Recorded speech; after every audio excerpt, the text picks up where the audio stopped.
네, 오늘의 정치권 이슈 살펴보겠습니다. 김관옥 계명대 교수, 이종근 시사평론가 두 분 모셨습니다. 안녕하세요. 안녕하세요. 먼저 바야흐로 내년 4월에 있을 서울시장 그리고 부산시장 보궐선거와 관련해서 정치권의 움직임이 빨라지고 있습니다.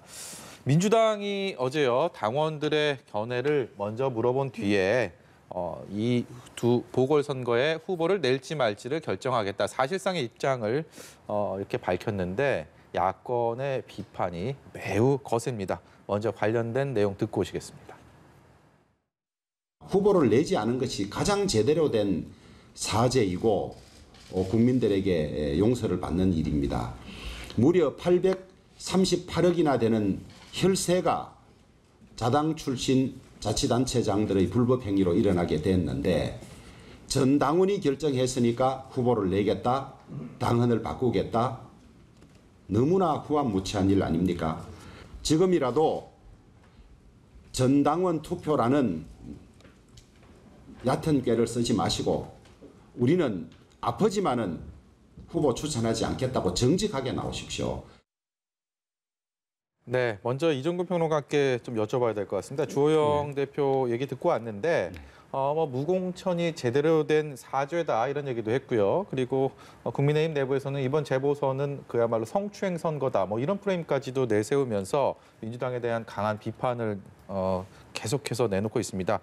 민주당 입장에서 대선 전초전으로 보고 거기에 대해서 포기할 수 없다라는 입장이 굉장히 강한데 주말에 당원 개정 위한 투표, 전당원 투표는 있지만 사실상 결론은 어느 정도 예측할 수 있는 상황이 아닌가라는 그런 평가들 많습니다. 어떻게 이 상황들 보고 계십니까? 네, 이제 사실은 당원 투표를 한다는 것 자체가 이미 어떤 결과를 이미 예상을 하고 그대로 밀어붙이겠다라는 뜻으로 받아들일 수밖에 없죠. 네. 우리는 당원 투표 최근에 한번 경험해 봤습니다. 민주당의 당원 투표. 즉 지난번에 왜 비례위성 전당 논란이 있었을 때 지도부가 결정을 스스로 하지 아니하고 당원들에게 물어보겠다 해서 찬성이 약 한 70%가 넘는 74%의 찬성으로 비례위성 정당을 합리화시켰습니다. 그때도 우리가 사실 굉장히 많이 비판을 했던 게 지도부가 자신의 어떤 책임으로 가져가는 게 아니라 당원들에게 그 책임을 미루는 모습이 있어서 그때도 비판을 받았거든요. 이번에도 마찬가지입니다. 사실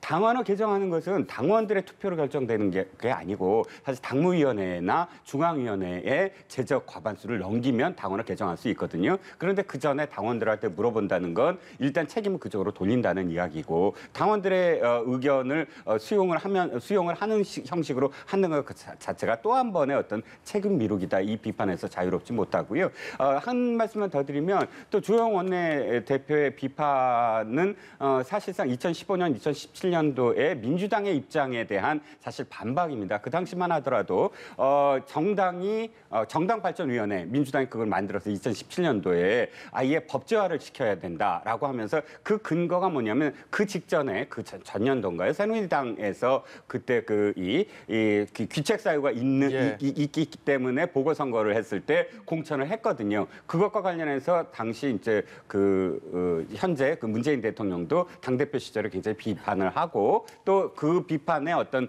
그 기반으로 해서 2015년도에 어찌됐든 이 중대한 잘못이라는 문구를 집어넣었어요. 예. 그 전까지만 하더라도 부정부패만 있었는데 그것을 지키겠다 그리고 선도적으로 하겠다라는 정당의 약속인데 그때는 사실 새누리당 지금 국민의힘의 전신 새누리당을 비판했으면서 지금은 도리어 또다시 이 역으로 그런 어떤 행위를 한다. 그런 점에서 아마 그러니까 국민의힘에서는 비판을 하고 있는 것 같습니다. 이런 비판이 쏟아질 거다라는 거를 민주당에서 그리고 이낙연 대표가 모를 리가 없었을 텐데 그럼에도 불구하고 이런 결단을 하게 된 어쩔 수 없는 그런 상황. 뭐라고 보십니까? 선택의 여지가 없었던 거죠. 지금 이제 대선을 앞두고 있고 여러 가지 이 부분을 건너뛰고 갈 수는 없습니다. 그런데 지금 이 야당이 이렇게 비판하는 건 지극히 당연한 거예요. 그리고 약속 안 지킨 것도 분명한 사실인 것이고. 근데 문제는 이 당원 자체가 사실은 국민의 주권을 행사하는 부분을 제약하고 있거든요. 예. 그러니까 우리가 어떠한 경우건 잘잘못을 실질적으로 심판하는 권리는 당 스스로가 있는 것이 아니라 국민 주권자가 표로서 심판하는 것이거든요. 그런데 그 표를 쓸 수 있는 심판할 수 있는 기회를 제약하는 것 자체가 사실은 당원이 잘못된 것이고 말은 맞죠. 잘못된 심각한 어떤 범죄 행위 뭐 이러면은 이제 무공천 괜히 윤리적이고 타당하고 뭐 이런 당위론적 접근은 맞는 것인데 네. 그 심판 자체를 국민이 해야 되는 부분이 있기 때문에 이러한 부분을 스스로가 이렇게 하는 것. 예컨대 이 논리를 그대로 적용시킨다. 그러면 국민의힘당 같은 경우는 지금 이명박 전 대통령, 박근혜 전 대통령 다음번에 대선 후보 안 낼 겁니까? 이건 불가능한 얘기예요. 공당으로서 사실상 서울시장 그리고 부산시장이라는 어마어마한 숫자의 인구를 갖고 있는 그 두 거대 도시의 장을 안 낸다. 예. 어떤 경우는 저는 여기서 불리하다고 생각을 해요. 그리고 지금 이낙연 대표도 그 상황을 잘 알거든요. 그럼에도 불구하고 이걸 내지 않는다, 후보를. 그럼 이런 어떤 일종의 성추행 선거라는 어떤 프레임이 어디까지 연장이 되냐면 대선까지 연장이 되는 거예요. 쭉 가서 예. 실질적으로 여기에서 국민이 심판을 하면 매듭이 어느 정도 지어집니다. 지든 이기든. 그러니까 지면 좋겠지만 이기면 좋겠지만 저도 사실상 이 상황에서 하나를 정리하고 그 다음에 어떤 새로운 이슈로 접근이 가능한 것이지 여기서 이걸 놔두고 무공천으로 했다. 무공천으로 한 상황에서 국민의당은 이길 수 있는 확률이 굉장히 높아지겠죠. 높아지겠지만 이 여당의 지지자들은 그러면 어떻게 되는 건가요? 이런 상황을 방치할 수는 없는 거예요. 어떤 예. 형태로든 당 대표로서는 저는 그 자체도 무책임한 것이고 국민에게 심판받는 것이 책임진체의 원리다라고 그런데 생각을 이제 한 가지만 제가 덧붙이면 예. 그 말씀 제가 일정 부분 더 공감하는 바가 있지만 그런데 지금 이 당원과 그다음에 정당발전위원회에서 법제화하겠다는 그 취지는 보궐선거에 있거든요. 네. 즉 어떤 선거가 있습니다. 치러졌고요. 그런데 다시 그 다음에나 그 다음에 이 4년 이내에 또다시 재보궐선거가 있을 때 아까 주호영 원내대표도 얘기했지만 귀책 사유가 있는 정당에서 공천을 하나 안 하나의 가장 큰 문제가 바로 이번에 800억 원이 넘는 선관위의 자금이 그러니까 세금이 그대로 투여된다는 거예요. 이미 한 번 선거를 치렀는데도 불구하고 네. 어느 한 정당에서 그런 어떤 귀책 사유가 있는 후보 때문에 또 당선인 때문에 또다시 선거를 치러야 돼서 그 비용을 세금으로 충당하는 문제 아닙니까? 그런데 그 논리대로라면 사실상 어떠한 이 책임도 지울 수가 없는 것 아닙니까? 그대로 선거를 해서 그러면 심판받으면 된다라는 논리고 그러니까 이거는 사실상 법제화가 돼야 되는 부분이라고 저는 생각을 하거든요. 예. 어떻게든 이게 페널티가 돼야 된다. 그러니까 자체적으로가 아니더라도 여야가 앞으로 이것은 합의를 봐야 되고 한 가지 그러니까 이명박 대통령과 박근혜 대통령 이의 문제는 재보궐과는 다른 문제다. 그러니까 그 사람들의 어떤 문제 때문에 보궐선거가 이루어지지는 않지 않았느냐. 아니요. 그러니까 이게 윤리적인 책임의 포괄적인 것을 묻는 것이 아니고 예. 재보궐과 관련돼서의 비용과 관련돼서 그 책임을 어떻게 하느냐에 대한 문제로 귀결을 해야 되지 않을까요? 2017년 대선은 보궐선거의 개념이에요. 그러니까 탄핵을 받았고 임기를 중간에, 채우지 예. 못했잖아요. 그러니까 그만큼 빨리 앞당겨서 우리가 대선을 치른 부분이 있는 것이거든요. 그러니까 헌정 질서를 상당히 이제 사실은 흔들어 놓은 그런 효과가 그 비용도 상당히 많습니다. 우리가 그 거리에 나갔던 그 무수한 사람들, 그 무수한 시간들이 다 비용입니다. 그러니까 이런 부분들은 지금 이 정당 저 정당이 뭐 잘했다 못했다 이런 책임 공방이 아니라 이런 상황에서 실질적으로 후보를 안 낼 수 있느냐 이거예요. 네. 그러니까 그거는 사실상 불가능한 것인데 이것을 그 당의 어떤 당원상으로 굉장히 어떻게 보면 그게 포퓰리즘이라고 저는 생각해요. 그 당원 자체가 지나치게 당위론적으로 접근이 된 것이고 현실성과는 굉장히 괴리가 있는 겁니다. 지금 이 상황 속에서 집권 여당 그것도 180석에 가까운 이 다수당이 서울시장, 부산시장을 안 낸다? 저는 그거는 현실적으로 불가능한 것이고 그 실질적인 어떤 결과물은 네. 국민이 만들어낼 것이다. 저는 이렇게 봅니다. 네, 어쨌든 이렇게 당원을 깨고 이제 서울 부산시장 후보를 냈다라는 점까지 포함해서 이제 내년 4월 보궐선거에서 국민들에게 평가를 받게 될 텐데 어제 오늘 쭉 나오는 얘기를 보니까 이제 판세에 대한 평가가 하나로 모아지는 분위기는 아닌 것 같다라는 생각이 들더라고요. 현재 판세에 대해서 평론가께서는 좀 어떻게 분석을 하고 계신지도 들어보고 싶거든요. 일단 민주당이 아까 앵커님들께서도 말씀하셨지만 이 모든 비난을 뚫고 이런 결정을 한 이유가 어디에 있을까요? 판세가 유리하다는 어떤 판단이 있을 겁니다. 즉, 뭐 내부적으로도 그렇지만 부산보다는 서울에서, 그러니까 부산은 반반일 수도 있고 박빙일 수도 있고 하지만 서울에서 이길 수 있다라는 어떤 뭐랄까 근거가 분명히 있었을 겁니다. 시뮬레이션도 해봤고 또 각각 이 후보가 나와서 이 후보가 나오면 이 어떤 쪽이 유리할 것이다라는 네. 그 결과도 한번 해봤을 거고요. 네. 그런 어떤 결과의 근거에서 시작을 했을 텐데 그럼에도 불구하고 저는 민주당이 이번 판단은 좀 미스다라고 생각이 드는 게 이겁니다. 어차피 선거가 치러지면 교수님도 말씀하셨듯이 시작하자마자 3가지 비난을 받을 수밖에 없어요. 첫 번째, 약속을 깬 점. 그거는 지금의 현 대통령이 만든 약속이거든요. 2015년도에 그 약속을 깼다라는 그런 그 첫 번째 비난. 두 번째, 아까 말씀드린 당원들에게 그것을 돌렸다. 즉, 이 정당은 언제나 그 약속을 깰 때마다 당원들에게 책임을 돌려서 당원들이 이렇게 했으므로 이 약속은 깨는 것이 정당 합리화하는 그것을 되풀이했다는 점. 마지막으로 당원을 개정한다는데 그 문구가 사실 궁금해요. 어떻게 고칠까? 그 문구를 뺄 수는 없습니다. 왜? 그건 이 대통령이 만든 문구, 대통령께서 사실 당시 당대표 시절에 그 집어넣은 문구거든요. 그렇다면 그것을 개정을 해야 되는데 예외 규정을 둘 거예요. 이번에 우리가 이런 식으로 예외를 한다. 그 예외 규정 자체가 사실 또다시 비판의 거리가 될 겁니다. 그러니까 자가당착이 되겠죠. 이런 3가지의 비판을 넘어서서 어쨌든 다시 승부를 걸어야 되는데 예. 또 한 가지 비판이 남아있죠. 어쨌든 귀책 사유, 즉 박원순 시장과 그다음에 오거돈 시장의 귀책 사유와 관련돼서 추문과 관련된 그런 이 이야기가 정면으로 또 이제 화두가 될 테고요. 예. 이런 것들을 뚫고 다시 회복을 할 수가 있을까? 이 점은 저는 상당히 불리한 어떤 그런 선거를 칠 수밖에 없을 것 같습니다. 네, 그 당원을 손보는 문제가 계속 발목을 잡을 거라고 보시는 것 같은데요. 관련해서 우상호 의원 발언 듣고 나서 김 교수님 이야기 마저 들어보겠습니다. 저희 당이 정한 방침을 일부 수정하게 된 것은 이제 국민들에게 죄송한 일이지만 이게 이제 그런 어떤 일정한 책임을 져야 하는 문제를 넘어서서 대통령 선거의 성패까지 영향을 주는 선거이기 때문에 정당으로서는 그 소리 없이 이런 선택을 하게 되었다 이렇게 좀 양해를 드려야 될 것 같아요. 아니 우상호 의원님 스스로는 어떻게 좀 결심을 하고 계시는가 궁금해요. 어쨌든 당의 방침이 결정되면 네. 그걸 전제로 하면 적극적으로 검토를 할 생각입니다. 네. 네, 그동안의 민주당의 자천타천 이른바 후보군들은 말을 좀 아껴왔고요. 지금 우상호 의원 같은 경우도 서울시장 하마평 후보로 올라는 있는데 들으신 것처럼 당의 방침이 결정되면 그러니까 당원 전당원 투표에 그 어떤 결정이 나오면 적극적으로 검토하겠다. 사실상의 뭐 인정을 한 그런 상황이라고 볼 수는 있는 것 같고요.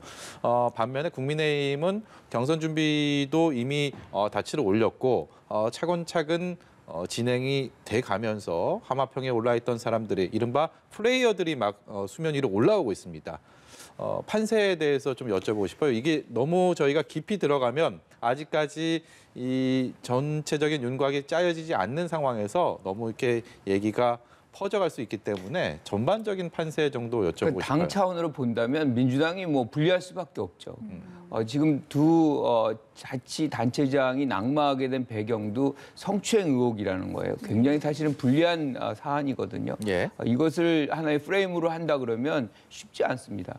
그런데 저는 이제 민주당에게 하나의 기회가 있다. 이건 뭐냐면 이 상황을 어떤 성추행 의혹의 어떤 뭐 이걸 고리로 해가지고 공격을 하면 그걸 적극적으로 받아야 돼요. 예. 진짜 반성을 해야 됩니다. 그래서 시민들에게 뭘 해야 되냐면 사실은 이런 것이고 그래서 우리가 어떻게 해서 재발 방지를 할 것이고 약속을 어떻게 드린다. 실질적으로 이러한 부분이 다시는 재발하지 않겠다는 약속들을 하고 난다면 저는 그 부분에 대해서 시민들이 어떻게 받아들이냐에 따라서 사실은 뭐 투표의 양패가 갈라질 수 있다고 봐요. 그래서 네. 지금 민주당은 이번 선거에서 해야 될 일은 이기려고 하면 안 됩니다. 진다고 생각하고 반성하고 사과하고 재발 방지하는 그 부분으로 계속 밀고 나가면 네. 그 부분의 진정성이 얼마나 다가갔느냐 그런 부분이 하나 있고요. 또 한 가지는 이게 사실은 어떻게 봐도 대선의 전초전 양상이 있어요. 예. 그러니까 전초전 양상의 어떤 그 분위기가 굉장히 활활 타오른다. 그러면은 이제 유권자들은 진영 대 진영으로 갈리게 됩니다. 그러니까 이 성추행 의혹의 어떤 이슈가 굉장히 잦아들고 영향력이 진영 대 진영의 어떤 대결 구도로 간다면 그때부터는 초접전, 박빙 양상이 될 가능성이 있다 이렇게 봅니다. 예. 지금 여야는 그야말로 재보궐 선거 쪽으로 이미 눈이 가 있고 연말 국회는 서로 이게 대립각을 세우는 상황에서 가급적이면 좀 협치를 하고 이랬으면 좋겠는데 예산안 처리도 그렇고요. 어제 이명박 전 대통령 대법원 확정 판결 관련해서 이 부분에 대한 견해차도 여전히 존재하고 또 공수처 갈등까지 예고된 상황이기 때문에 지난해 이 시기 그러니까 이른바 패스트트랙 법안 관련해서 여야가 첨예하게 충돌했던 그 시기가 다시 1년 만에 도래하는 게 아닌가 이런 우려 섞인 전망들도 많이 있거든요. 어떻게 전망하십니까? 저는 그렇진 않을 거라고 봅니다. 패스트트랙은 그 당시에 현 정부가 정말 이념적으로나 또는 공약으로 봤을 때도 물러설 수 없는 그런 안건이었기 때문에 패스트트랙에 실었고 또 역시 똑같은 이유로 야당에서도 완전히 이 마지노선을 돌입한 그런 어떤 공방이 벌어질 수밖에 없는데 자 올해는 바뀐 게 있습니다. 일단 원내대표도 바뀌었고 또 의원들이 다 바뀌었어요. 그러니까 작년에 어떤 그런 국회의원과 지금의 국회의원 또 야당의 어떤 지도부도 바뀌었습니다. 김종인 비대위원장과 주호영 원내대표 라인이 작년에 황교안 대표와 그다음에 나경원 원내대표 라인과 성격이 좀 다르거든요. 지금 1년 동안의 어떤 상황을 지켜봤을 때 장애투쟁이라든지 또는 기타 좀 더 공격적인 어떤 그런 투쟁의 모습을 지금 야당이 보여주지는 않고 있습니다. 물론 여러 가지 어떤 이유가 있지만 그런데 안건을 한번 또 놓고 봤을 때 일단 첫 번째는 사람이 바뀌었고 두 번째는 안건인데 안건도 작년에 패스트트랙과 달리 첫 번째는 예산안입니다. 근데 예산안은 물론 이 55조 원의 슈퍼 예산이고 이것을 꼼꼼하게 따져보겠다라고 이야기는 하고 있습니다. 당연히 따져보겠지만 그러나 이게 옥새를 잡을 만큼 그러니까 그냥 완전히 이건 안 됩니다라고 할 만큼의 어떤 공방이 벌어질 것이냐. 이미 선진화법 때문에 예산은 만약에 야당이 협조를 안 하면 해당 시간을 넘기면 정부안대로 가게 돼 있거든요. 선진화법이 이게 바뀐 것이기 때문에 그래서 사실 주도권을 야당이 줄 수는 없어요. 물론 야당이 그것과 또 다른 어떤 법안들과 연계하면서 협상을 당연히 할 테죠. 그리고 다른 법안도 이미 공수처 법안은 아마 야당에서 추천위원이 2명이 들어갔고 해서 추천과 관련해서 이제 선정과 관련된 어떤 과정이 있을 겁니다. 이게 실제로 추천위에서의 어떤 과정들이지 이게 국회로 다시 넘어와서 충돌을 할 어떤 안건은 아니거든요. 만약 이게 추천이 안 되고 또 다른 어떤 새로운 공수처법을 가결시키려고 한다면 아마 그건 정말 또 쟁점이 될 겁니다만 그래서 안건을 놓고 볼 때나 혹은 지금 야당의 어떤 그런 지도부의 성격을 놓고 볼 때나 작년과는 다를 것이다라는 생각이 좀 드네요. 근데 예산안 관련해서 사실 올해 코로나19 덕분에 좀 전례 없는 추경 정국이었고요. 이제 재정 건전성 문제 많이 부각이 되고 있고 또 정부로서는 이제 확장적 재정안 계속 운영하겠다라는 이지 않습니까? 이 부분에 대해서 뭔가 충돌이 없을까요? 그러니까 아무래도 야당은 빚잔치 하지 말자. 지금 이제 정부 부채가 굉장히 늘어나고 있고 사실은 그게 사실이에요. 그만큼 이제 많이 확장 재정을 했기 때문에 그 부담은 분명히 있지만 지금 이 코로나 세계에는 한국뿐만 아닙니다. 어떤 경우건 지금 재정 확장하지 않으면 사실은 소비 진작이 되지 않고 경기 활성화가 이루어지지 않습니다. 그나마 이제 한국 같은 경우가 지금 3분기가 1.3% 상승을 했어요. 굉장히 긍정적인 현상이고 이것을 실질적인 경기 활성화로 이어지게 하려면 확장 재정을 하고 뭔가 마중물이 되는 어떤 재정적인 흐름을 만들어줘야 되기 때문에 558조죠. 상당히 이제 작년에 비해서 한 8.5% 늘어난 수치인데 많습니다. 그런 부담이 분명히 있지만 실질적으로 이런 뭐 코로나의 어떤 국난 극복을 하고 지금 상황을 좀 개선시키려고 한다면 그 정도의 재정적 지원이 필요한 것이고 여당은 뭐 제 생각에는 그걸 맞춰주기 위해서 상당히 노력할 거고 분명히 여당 같은 경우는 그걸 어떻게 하든 삭감하려고 하는 그런 갈등이 있겠지만 저는 이 코로나 국면이 지금 이 상황에서 아주 치열한 다툼으로 이어지게 하지 않을 것이다. 그리고 또 한 가지가 우리가 보궐선거 있잖아요. 예. 여기에서 지난 뭐 패스트트랙 때처럼 아주 격렬한 뭐 갈등이 만들어진다면 그 자체가 국민들에게 굉장히 불신을 사는 그런 것으로 작용할 수 있기 때문에 야당도 그렇게까지 할 수는 없을 것이다. 뭐 이렇게 보고요. 한 가지 이제 공수처가 조금 남아 있는데 공수처가 지금 말씀대로 공수처위원회가 이제 추천위원회가 작동을 할 텐데 그게 오히려 여야 간의 대리 전쟁의 어떤 양상이 띄게 되면 그 굉장히 이제 국민들한테는 이제 답답한 마음을 주게 하는 것이죠. 주제 좀 돌려보겠습니다. 북한이요 서해 우리 공무원 피살 사건에 대해서 또 다시 입장을 내놨다라고 앞서서도 소개를 해드렸는데 요약하면 북한은 이번 사건이 남측에 우리 정부 측에 책임이 있다라고 얘기를 하면서도 공동조사 제안에 대한 입장은 밝히지 않았고요. 그러면서도 남북 관계에 대해서 이게 파국으로 이번 사건이 몰면 안 된다라는 해석을 했습니다. 이런 주장 내놓은 배경도 궁금하고요. 정치권에서도 특히 국민의힘 같은 경우는 우리 정부가 또 스스로 자초했다라는 입장을 내놔서 그 부분에 대한 평가도 좀 듣고 싶습니다. 일단 북한의 입장을 어디에 방점을 두느냐에 따라서 보는 시각이 좀 달라질 수도 있을 것 같습니다. 아마도 지금 민주당이나 정부에서는 북한이 이 문제를 이렇게 이 최악의 상황으로 가지 않으려고 하는 그런 어떤 자세, 그런 어떤 그런 표현들과 관련해서 봐라 북한이 상황 관리를 하고 있지 않느냐라는 것으로서 이제 설득을 좀 하려고 할 텐데 예. 문제의 핵심은 이겁니다. 중요한 건 이런 사건이 벌어질 때마다 이 사건의 어떤 진상, 정확한 어떤 실상과 진상과 그다음에 책임 규명 이 두 가지가 필요하거든요. 그런데 북한의 어떤 도발이라든지 북한과 관련된 이런 사건이 있을 때마다 사실은 책임자에 대한 어떤 규명이 이루어지지 않았다는 거예요. 확실한 건 어쨌든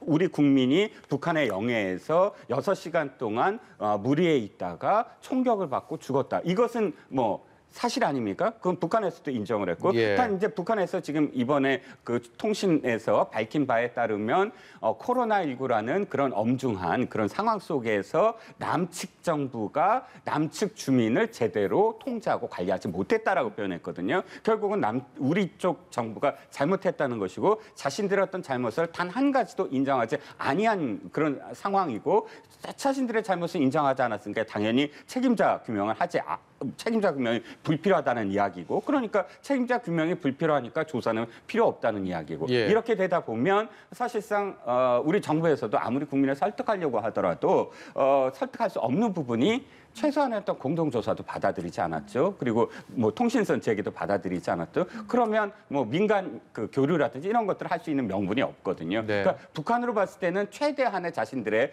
이 상황을 좀 그 통과하기 위해서 상당히 많은 공을 들인 것은 사실이지만 결정적으로 우리가 받아들일 수 없는 것 책임과 진상 규명 이 두 가지가 정확하게 나타나지 않았으므로 네. 이 오늘의 어떤 그런 이 표현을 도리어 비판만 더 좀 많이 생기게 만드는 그런 상황이 아닌가 싶은 거죠. 외교라는 게 워낙 녹록치 않기 때문에 특히 남북 관계 같은 경우는 특수성이 워낙 많기 때문에 우리 정부에서도 이런 반응에 대해서 또 어떤 대응을 해야 될지 상당히 곤혹스러울 수밖에 없을 것 같다는 생각은 들면서도 북한의 이번 입장에 대해서 군통신선 연결을 해야 된다라는 우리 정부의 공식적인 입장은 글쎄요 거기에 대해서 이렇게 고개를 끄덕거리는 분들이 얼마나 많을지에 대해서는 좀 의문이 좀 들기는 하거든요. 그렇죠. 근데 이제 중요한 거는 북한의 메시지 중에 두 가지가 있는 거죠.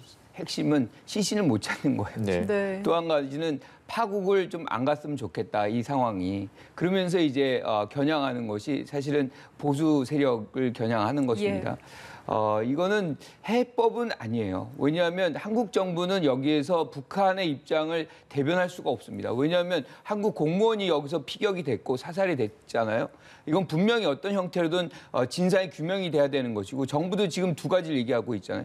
진상 규명과 통신선을 복구해서 소통을 하자. 그러니까 이런 문제들이 사실은 계속해서 재발되는 것 중에 하나가 소통이 안 돼서 하는 거기 때문에 수단적인 어떤 방법을 좀 강구해 보자라는 얘기이거든요. 예. 그런데 이제 핵심은 우리가 공동조사를 요구한 부분이에요. 그 부분을 사실 북한이 받아들여지지 않는다면 이 부분에서 진상규명이 굉장히 어려워지는 거고, 책임자 처벌도 안 되는 것이고, 재발 방지도 요원한 겁니다. 그래서 예. 요 세 가지가 같이 패키지로 묶여 있는 부분이 있기 때문에 한국 정부는 지금 북한이 어떠한 얘기를 해도 요것의 일말의 어떤 부분들이 해법이 안 나온다면 북한에 예. 의해서 이걸 적극적으로 하나의 방안으로 받아들이기 굉장히 어려울 수밖에 없다, 이렇게 생각합니다. 사실 이번에도 공동조사에 대한 이야기는 없었기 때문에 좀 걱정이 되는 상황입니다.